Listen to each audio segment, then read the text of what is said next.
नमस्कार दोस्तों, स्वागत है आप सभी का हमारे चैनल समीर सिंह गार्डन में।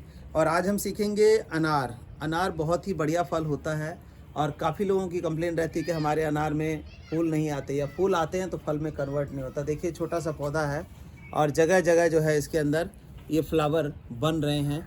और जबकि ये थैली में है तो आज इसको हम लगाना सीखेंगे। और लगाने से पहले क्या सावधानियां हैं, क्या खाद डालना है, कितना बड़ा इसका पॉट होना चाहिए जिसमें ये अच्छा फल दे सके, वो सारी चीज़ें एक के बाद एक हम जानेंगे। अनार लगा देते हैं और यहाँ से फूट जो निकलता रहता है, सबको छोड़ते रहते हैं, वो जंगल टाइप में हो जाता है और फिर कहते हैं फल नहीं आता। तो आपने सबसे पहले देखिए अनार में जो भी सकर्स निकलते हैं उन सकर्स को आपने काट देना होता है। सकर्स क्या है? मेन ब्रांच देखिए ये है, इसके अंदर से जो भी ये ब्रांच आपकी निकल रही है वो एक तरह का सकर्स है, इसमें नहीं आएगा। ये सिर्फ क्या करेंगे, पौधे का जो रस है वो चूसते रहेंगे। तो इस तरह की जो डंडियाँ हैं उसको आप बिल्कुल निकाल दें। ये देखिए इस तरह से आपने बिल्कुल निकाल देना है। और कुछ हद तक ये जैसे इस तरह की ब्रांचेस निकल रही हैं उसको भी आपने कट कर देना है। तो ये हमारा जो अनार है ये अब सही पौधा खड़ा हो गया। अब इसमें जो ऊपर की सूखी डंडियां हैं जैसे ये है, इसकी ट्रिमिंग भी टाइम टू टाइम करते रहिए, नहीं तो एक सूखी डंडी जो है वो कई और टहनियों को सुखा देगी।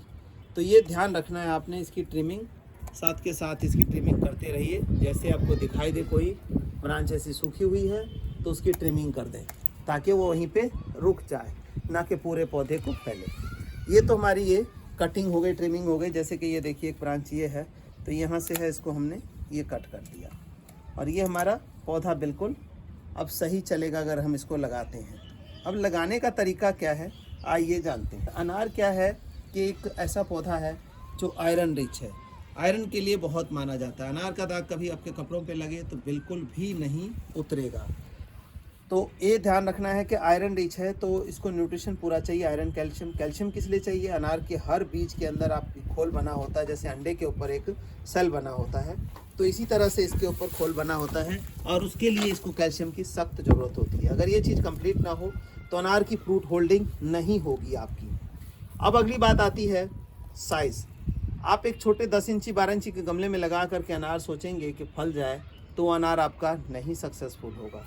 कम से कम ये 200 लीटर का हाफ ड्रम है, या जो कम से कम डायामीटर की बात करें अगर कोई गमला भी लेते हैं तो 25 से 30 इंची डाया का होना चाहिए, 1.5-2 फुट डेप्थ होनी चाहिए। तो इसकी लगभग 1.5 फुट डेप्थ है और ये 2.5 फुट के लगभग 25 से 30 इंची के बीच का डाया है।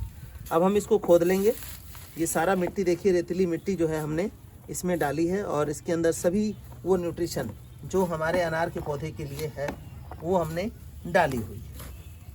फिर भी जब हम लगाते हैं तो लगाते टाइम कुछ एक्स्ट्रा न्यूट्रिशन हमें देना चाहिए उसको, ताकि वो जो है सही से सरवाइव कर सके, मतलब बढ़िया रिजल्ट दे सके। तो उसके लिए हम क्या करने वाले हैं, ये सब बने रहिए हमारे साथ और देखते रहिए। सबसे पहले हम इसके सेंटर में ये खड्डा खोद रहे हैं। ये खड्डा खोदेंगे और इसके बाद माप के देखते हैं पौधे को कि उसकी गहराई क्या है। ना तो बहुत ऊंचा होना चाहिए और ना ही बहुत नीचे होना चाहिए। तो ये हमने कर लिया।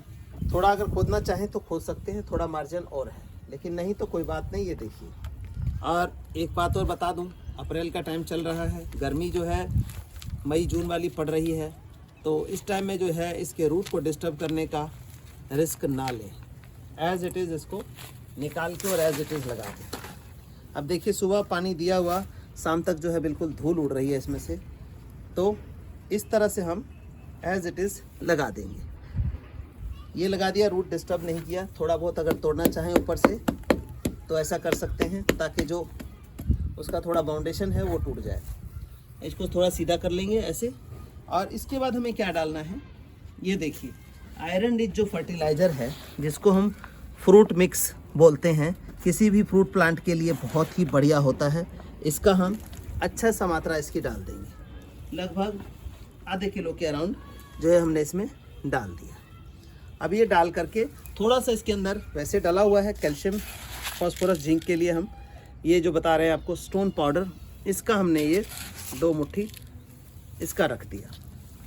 अब क्या है कि इसके पौधे को जैसे ही पानी मिलेगा ये चीज़ें घुल करके और इसके साथ जाएंगी और पौधा जो है हमारा वो बेस्ट तरीके से ग्रो हो जाएगा। ये मिट्टी हम इसको ढक देंगे इस तरह से, और सिंपली हमने जैसे आम पौधों में पानी देते हैं इस तरह से पानी देके छोड़ देना है। अब बात ये आती है पानी कितना दें। क्या हमें इसको रोज़ पानी देना चाहिए? बिल्कुल नहीं। पौधा छोटा है, ड्रम बड़ा है, इसीलिए इसको रोज़ पानी की आवश्यकता नहीं है। एक दिन पानी अभी डाल देंगे गर्मी के टाइम में तो मेरे ख्याल से 3 से 4 दिन तक ये पानी नहीं मांगेगा, गर्मी है तब। और सर्दियों में तो एक दिन डाल दिया तो 10 दिन नहीं डालेंगे तब भी चलेगा। तो एक तो ये आपने ध्यान रखना है पानी का, ताकि पौधा को एक्सेस वाटरिंग की वजह से पौधा आपका ख़राब ना हो। दूसरी बात, कभी भी ग्रो बैग में लगाने की कोशिश ना करें। ये पौधे 8 साल 10 साल चलने वाले होते हैं। अगर ग्रो बैग में लगेंगे तो क्या होगा कि ग्रो बैग आपका साल 2 साल की लाइफ होगी, वो ग्रो बैग फटेगा और अब इसकी रूट डिस्टर्ब होगी। दोबारा लगाएंगे, पौधा दोबारा नए सिरे से चालू होगा तो वो फ्रूटिंग जो है वो आपकी डिस्टर्ब होगी।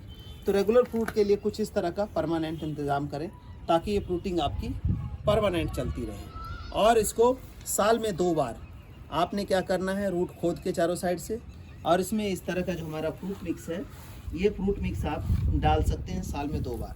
टाइम क्या होगा, 1 जुलाई का टाइम और 1 जनवरी का टाइम। जुलाई वाला देंगे वो इसकी ग्रोथ को प्रमोट करेगा, कुछ फ्रूट भी देगा, और जो जनवरी में डालेंगे वो पूरी फ्रूटिंग के ऊपर आएगा, क्योंकि जो हमारा फरवरी मार्च का टाइम होता है इसमें फ्रूटिंग आने का होता है। तो जनवरी में न्यूट्रिशन डल जाएगा ये, तो बहुत ही बेस्ट काम करेगा हमारा ये फ्रूट मिक्स। थैंक यू दोस्तों।